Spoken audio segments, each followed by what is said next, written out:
All right, this is Ayn Rand and Objectivist Ethics, Part 2.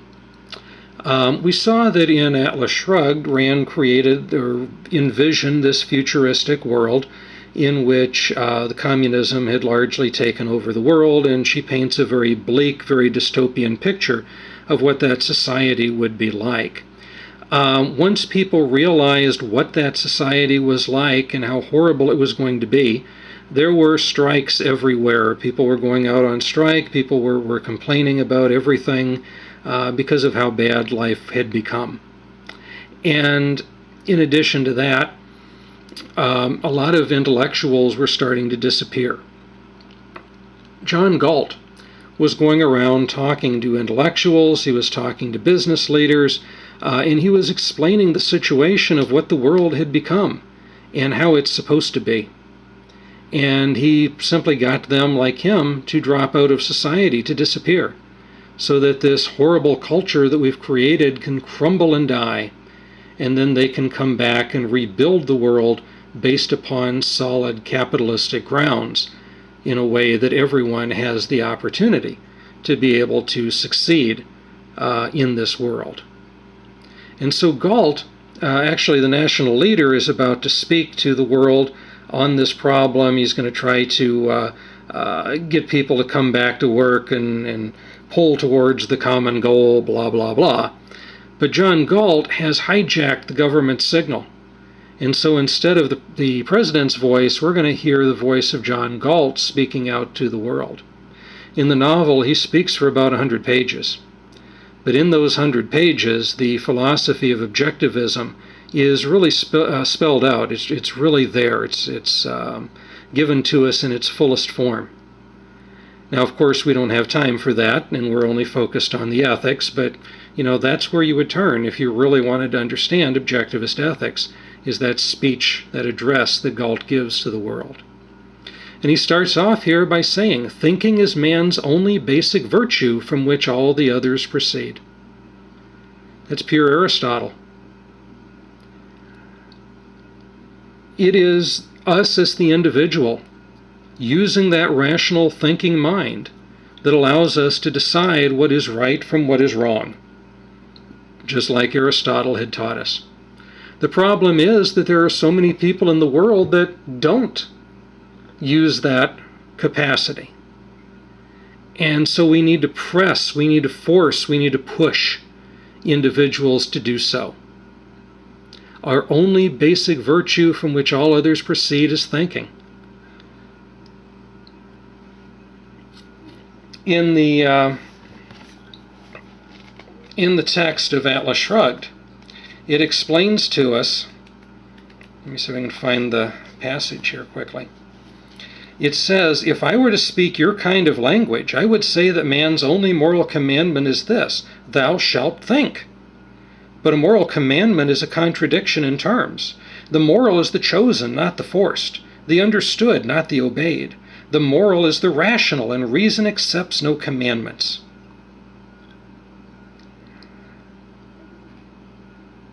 Thou shalt think. What exactly does that mean? Well, it means using that part of ourselves that makes us purely human. Immanuel Kant, in his Anthropology, he drew a distinction between what he calls merely discriminative behavior and acting in the logical space of reasons. And he argued that when we act in the logical space of reasons, it means that we're using rationality to make our choices, to make our decisions. But when we act as merely discriminative behavior, then we're just parroting, we're going through the motions of life. He uses the example of a peasant. Every morning this peasant sees the sun rise in the sky and shine in through his window, and he just instantly gets up, gets dressed, and goes out to the fields to work. He doesn't ponder why it appears the sun is rising in the sky. He doesn't ponder what it is that he's doing. He doesn't think about anything, really. He just gets to work. It's a stimulus response. But a scientist might stop and wonder, why does it appear the sun is rising in the sky when clearly it's not? The sun isn't moving, we are. And they try to discover these great truths. Well, the point is that there are far too many people in the world who are simply going through the motions of life, who are simply parroting. You think about a parrot, and you teach that parrot to respond to you. And so you say hello to the parrot, and it responds back, hello. But that's all that the parrot can do. It can't carry on a conversation with you. You can't talk about world politics with it and have it understand you and reply. All it can do is respond to that stimulus. And so many people in the world, that's the way they live their lives. The alarm clock goes off in the morning, you pick it up, slam it against the wall, and go back to sleep. You don't think about why the alarm clock's going off. You don't think about the mechanism that's making it work, right? You just get rid of it because you want to sleep. Or maybe you just get up and get dressed and go to work like the peasant does. But far too many people are living their lives in that way, which means that most people, by Rand's philosophy, by Aristotle's too, really, are not rational beings, which means they're not moral beings. Right? A rational being is a moral being. An irrational being is an immoral being. And so we need to use that tool of knowledge that we were given. We need to use reason. And so Galt explains in that speech that reason is man's only tool of knowledge. It's the only thing we've got to understand, to try to make a choice for ourselves, to try to decide right from wrong, to try to decide what's going to bring us that happiness. But when we use reason, we can find that this world has purpose.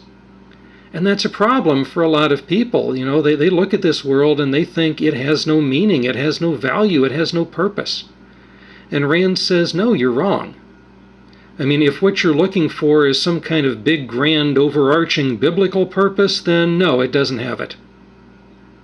But what it does have is a personal purpose. And each one of us can find that purpose within our own life.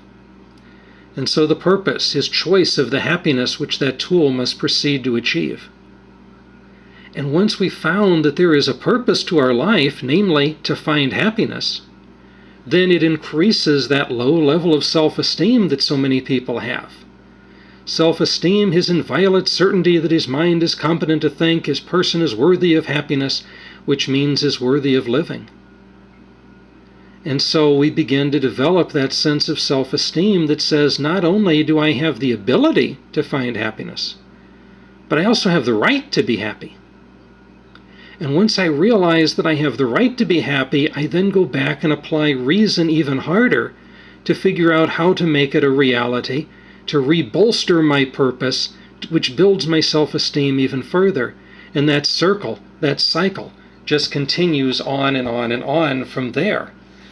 So rationality becomes the tool that allows me to find meaning and purpose of my life, to say that I have the right and the ability to possess happiness, that I deserve happiness, and that builds my self-esteem greatly.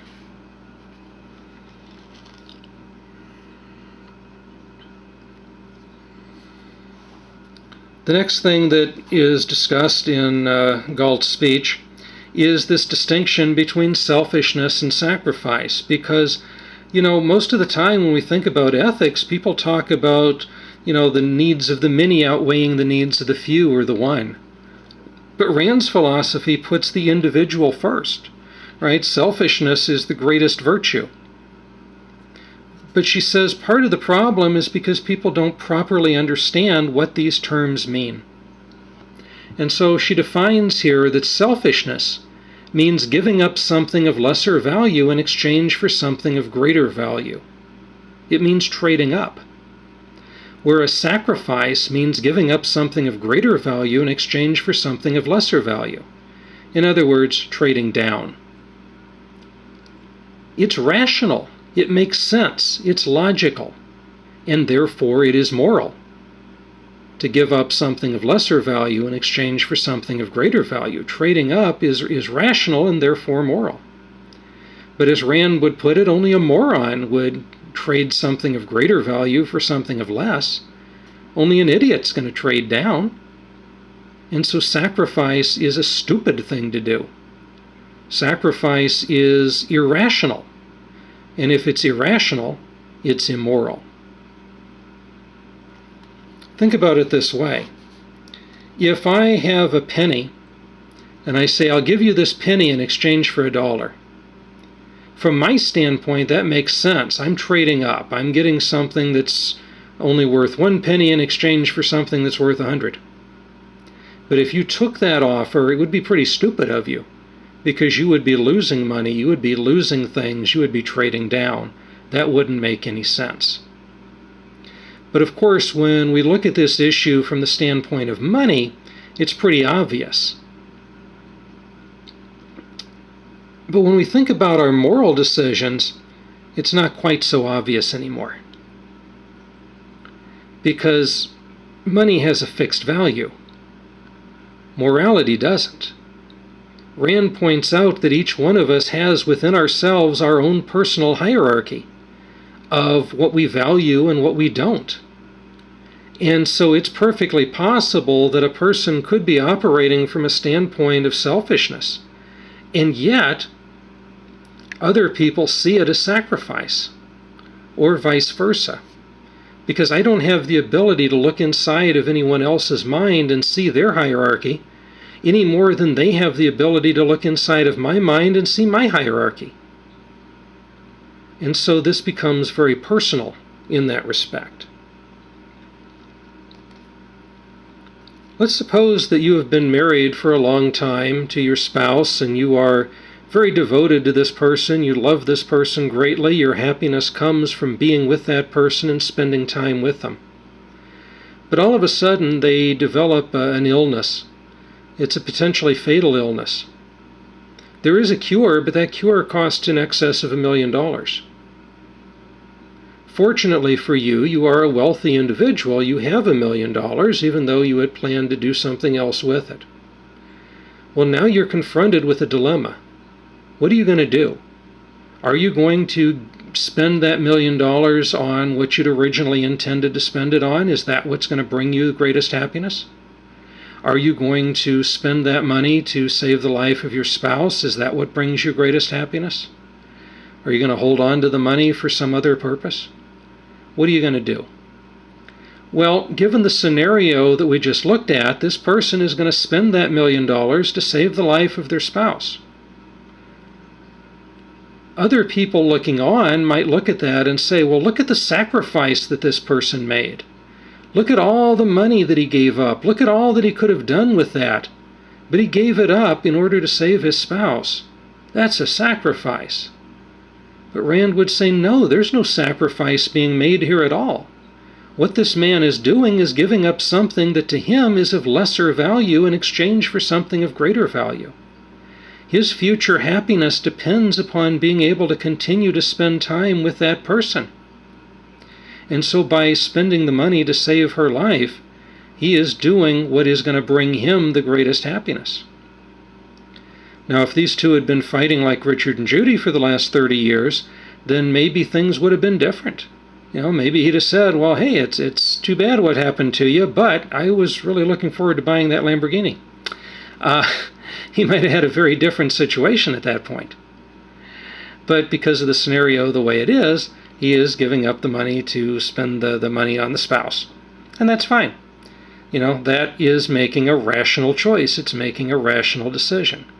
The thing we have to remember, of course, is that we don't owe anything to another person simply by virtue of their being born. We have a duty only to ourselves. And we have to decide what is going to provide the greatest pleasure, the greatest happiness for me, without deliberately harming anyone else.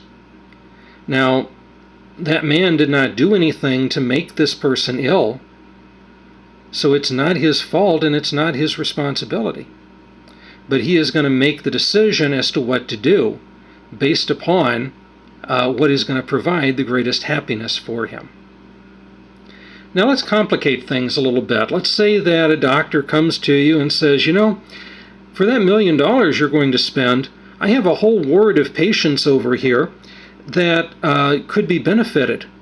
You could save these 30 people with that money. Well, if you were a utilitarian like Jeremy Bentham, there would be no choice. I would give up the $1 million that I'd worked hard for. I would give up the life of my spouse that means so much to me in order to save the life of 30 people, because mathematically 30 is greater than 1 or 2. Rand says that only an absolute moron would make that decision.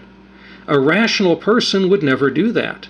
You can feel sorry for those people, but they are not your responsibility. You did not make them sick. It is not up to you to cure them. Your responsibility is to yourself and finding what is going to bring you that greatest sense of happiness. And so you have a duty to yourself to, in the case of the scenario that we gave, to save the life of the spouse, because that's where your happiness is going to be. In that instance, the life of the one is of much greater value to you than the life of the 20, or the 30, rather. And so you are acting in a selfish way. Rand is very much opposed to, it's the direct opposite of utilitarianism, and as you are aware, I'm not a fan of utilitarianism at all, so I really love this about her. And in fact, this is my favorite quote from Rand. She says, "This much is true. The most selfish of all things is the independent mind that recognizes no authority higher than its own, and no value higher than its judgment of truth. You are asked to sacrifice your intellectual integrity, your logic, your reason, your standard of truth, in favor of becoming a prostitute whose standard is the greatest good for the greatest number." In other words, Rand is saying that if you follow Bentham's philosophy of utilitarianism, you're prostituting yourself. You're selling yourself off very cheaply and getting absolutely nothing back in exchange for it. And only an idiot would do that. The rational person will always trade up.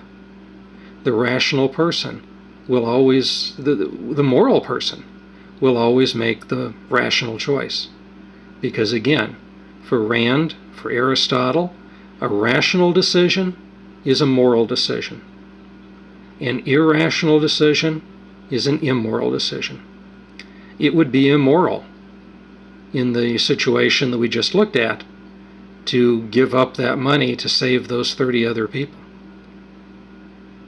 It would be moral to give it up to save the life of the spouse. And so that's the thing. It may look like a sacrifice on one side, but it really isn't. It may look like a selfish decision on one side, but it really isn't. We just simply can't tell. And we will have to finish this off in episode 3, part 3 of Rand and Objectivism.